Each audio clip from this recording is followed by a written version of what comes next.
I still remember the cold brightness of that January morning. California winter sunlight, sharp, clean, almost too bright for my sleepy eyes. I had just finished my first cup of cafeteria coffee, the kind that tasted like burnt water, when I noticed everyone in the student lounge staring at the TV. At first, I didn't pay much attention to what they are watching. Then there was a loud cheer from the crowd. I looked at TV screen, a white trail rising into the sky, a bright flash, then two strange, curling smoke paths drifting apart like broken chopsticks. The room fell into a silence so heavy it felt like the air itself stopped moving. Someone whispered, "It exploded." I didn't get the meaning fast enough. I only understood the faces. A boy with freckles covered his mouth. A girl dropped her backpack. Mary, who had been helping me with English for months, stood frozen, her eyes wide and shining. I stepped closer to the TV. The news anchor's voice trembled. I caught only pieces. Challenger. 7 crew members. Teacher on board. No survivors expected. Soon after, I understand what just happened. A civilian teacher. And many space crews. They were supposed to bring space closer to us, to children. They just lost their life in front of my eye. Something inside me tightened. Flying into space was too distant thing to me at that time, something only scientists and heroes touched.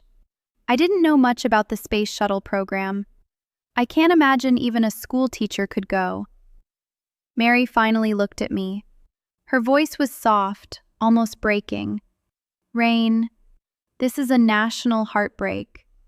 I didn't know the right words. My English was too slow, too soft. So I just said, I feel sad too." We sat together on the couch, watching the news replay the explosion again and again. Each time my heart jumped the same way. That night, I couldn't sleep. The image of the smoke trails kept returning to me, 2 white lines drifting apart like a wish that had been snapped in half. I opened my small notebook and wrote, "Why do people go to space? Why does it matter so much? Why does this hurt even people who never met them?" The questions surprised me. I had never cared about rockets before, but now I wanted to understand.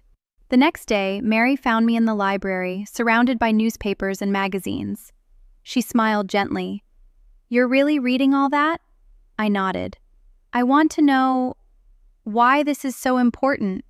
Mary sat beside me and explained slowly, choosing words she knew I could follow. She told me how the shuttle wasn't just a machine, it was a promise.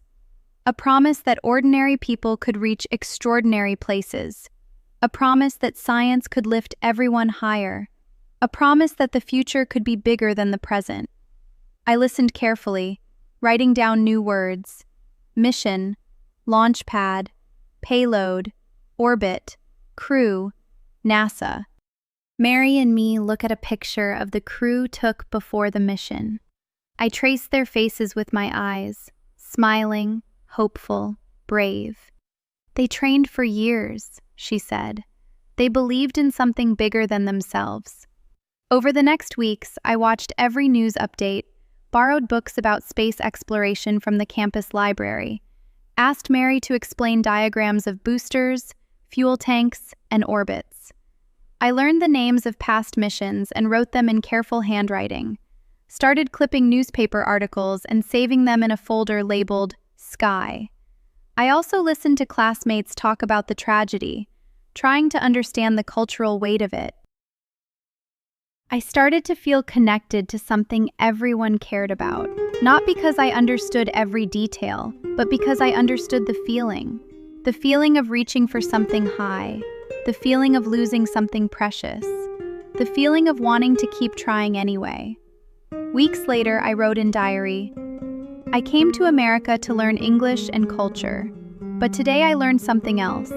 When people reach for the sky, they carry the hopes of everyone on the earth.